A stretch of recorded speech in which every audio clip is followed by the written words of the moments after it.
Baru-baru ini nama Medina Zain kembali menjadi sorotan usai disebut keluyuran ke kafe padahal sang suami positif COVID-19.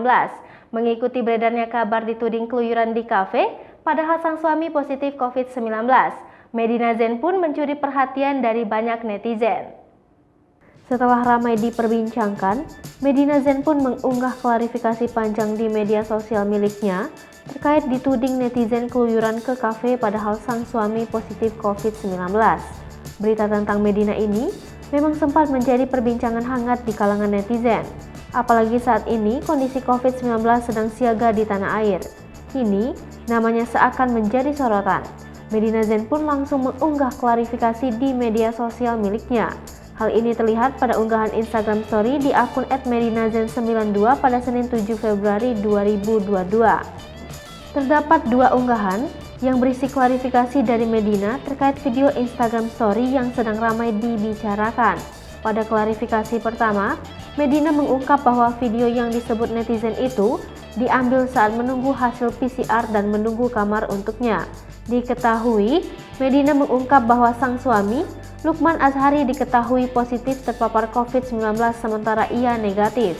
Memiliki hasil tes yang berbeda dari sang suami yang positif, Medina mengaku bahwa dokter menyebutnya mengalami tipes dan harus dirawat inap.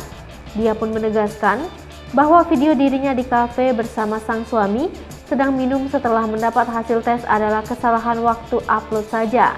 Tak hanya itu, ia juga sempat menunjukkan hasil tes terbarunya yang menunjukkan ia negatif. Tidak lama kemudian, Medina menuliskan klarifikasi lanjutan tentang video yang jadi sorotan tersebut. Klarifikasi tersebut ini menegaskan pernyataan sebelumnya bahwa Instagram Story dirinya sedang berada di kafe yang kini sudah dihapus itu diambil saat ia sedang menunggu hasil tes. Yang salah hanya waktu upload dari dua video di Instagram Story tersebut.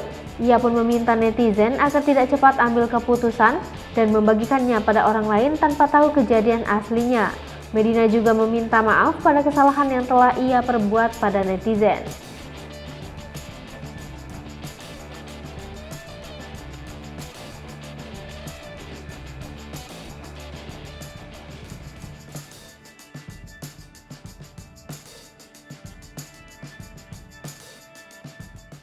Hai pemirsa Sri Popo TV, jangan lupa komen, like, dan subscribe, serta tonton terus berita-berita terupdate lainnya ya.